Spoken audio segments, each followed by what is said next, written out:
Good evening, everyone. Welcome to the channel. Before I begin, here are my disclaimers. Today I am going to give you an update about Consolidated Edison Inc. Annual Report. Consolidated Edison Inc. offers a wide range of businesses and services through its subsidiaries. At the core of its operations are regulated electric, gas, and steam delivery services to residential, commercial, industrial, and government customers. The company provides electricity to approximately 3.7 million customers in New York City and surrounding areas, as well as gas to over 1.2 million customers in Manhattan, Queens, Westchester County, and parts of New Jersey.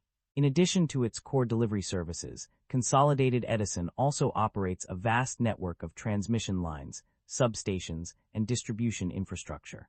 This includes 549 circuit miles of transmission lines, 15 transmission substations, 64 distribution substations, and over 90,000 in-service line transformers. The company's natural gas distribution network spans 4,384 miles of mains and 379,888 service lines. The company also invests in electric and gas transmission projects to ensure the reliability and efficiency of its services. With a rich history dating back to 1823, Consolidated Edison has established itself as a leading provider of energy delivery services in the United States. Its extensive network and commitment to innovation make it an essential partner for customers across various industries.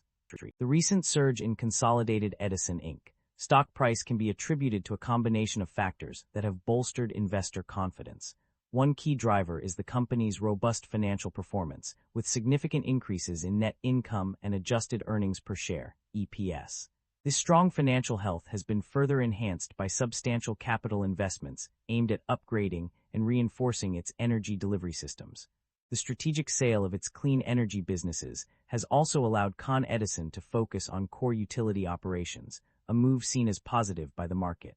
Additionally, the company benefits from a favorable regulatory environment, with approved rate plans designed to cover service costs, providing earnings predictability and stability.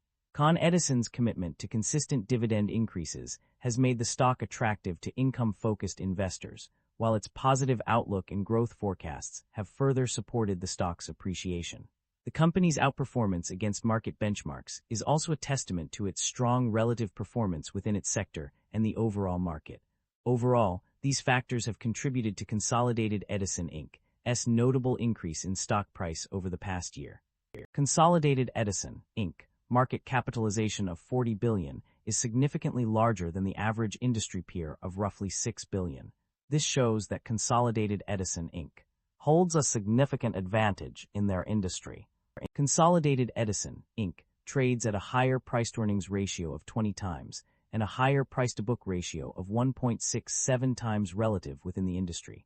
While the stock does not screen as absolutely cheap, mixed valuation signals relative to industry peers prevent a definitive conclusion. With the broader industry trading at lower valuation levels, this may reflect transitional pricing dynamics rather than clear mispricing, warranting further analysis of earnings quality, growth sustainability, and balance sheet strength. The leverage on the balance sheet appears elevated, with liabilities of 69% of total assets. This raises some concern, and we should examine the industry and nature of the business to determine whether they justify the elevated leverage. Liabilities have grown faster than assets and equity, which is somewhat concerning. However, asset growth remains positive, suggesting management may be temporarily leveraging liabilities to fund expansion. Shareholder equity has grown consistently, but operating income growth is weak or inconsistent. Equity expansion may be driven by financing activities rather than core business profitability. The company has consistently reduced its share count, while revenue and equity have grown, indicating disciplined buybacks that enhance long-term per-share value. The company have a dividend yield of 3.07%. The income statement shows that the company have been growing its revenue annually, but the operating income have not been increasing. This shows that the business is under pressure with rising cost. Revenue growth and decline drivers. The primary drivers of revenue growth in 2025 are attributed to two key segments. The electric distribution segment saw significant revenue, reaching $9.8 billion, while the gas distribution segment also experienced substantial growth, with a revenue of $2.6 billion. These increases contributed to the overall revenue growth of 4% compared to 2024.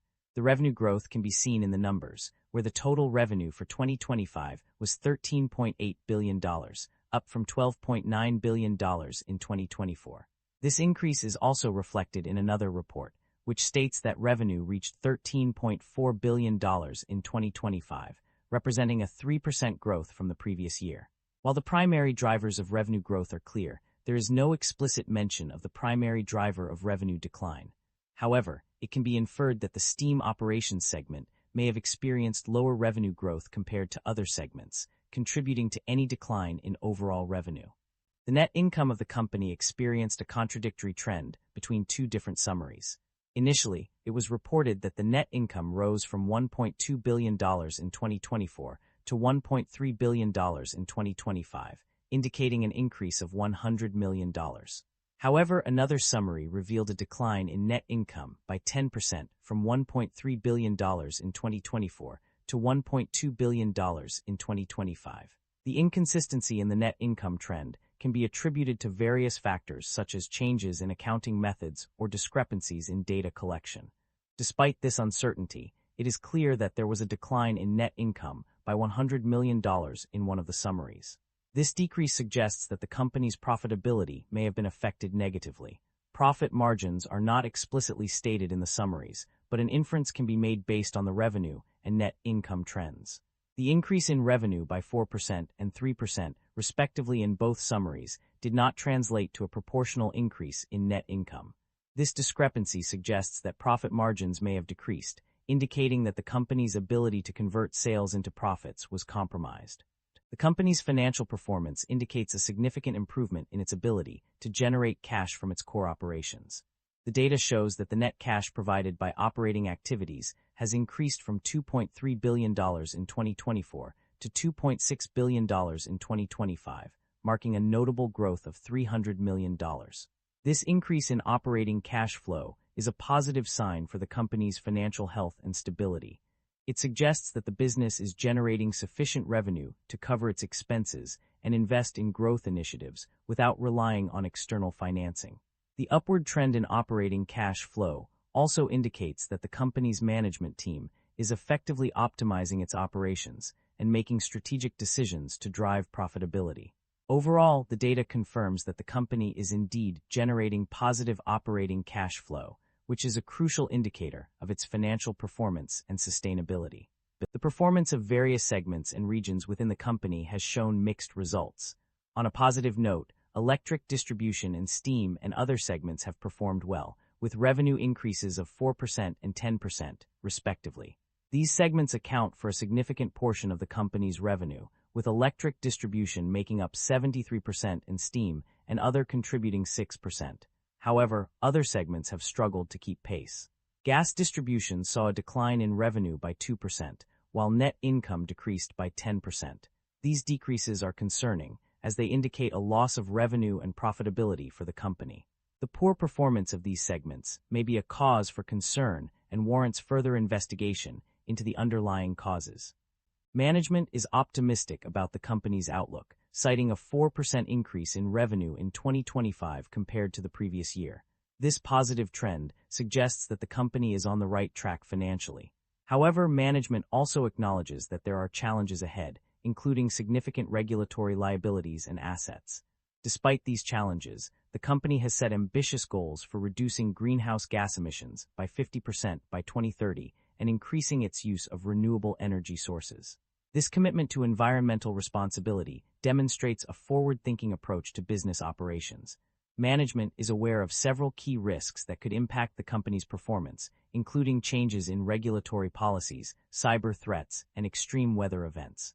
However, the MD&A provides an overview of the company's risk management practices, which suggests that management is proactive in addressing these potential challenges. Overall, management's comments suggest a balanced approach to business operations, with a focus on both financial performance and environmental responsibility. While there are risks ahead, management appears confident in the company's ability to navigate them and achieve its goals. The acquisitions and divestitures of Con Edison's subsidiaries are notable transactions that have taken place in recent years. In terms of divestitures, two significant deals stand out. Firstly, the company sold its stake in the Astoria gas plant to National Grid for a substantial $1.2 billion. This transaction marked a major shift in Con Edison's business operations and highlighted the company's willingness to divest non-core assets. Another notable divestiture was the sale of CECONY's gas distribution business to National Fuel Gas Group for $1.4 billion. This deal further demonstrated Con Edison's commitment to streamlining its operations and focusing on core areas of expertise. While no acquisitions were mentioned in the summaries, these divestitures demonstrate the company's strategic approach to managing its assets and resources. That concludes the financial summary for Consolidated Edison Inc. Feel free to comment below, and I will be happy to answer them when possible.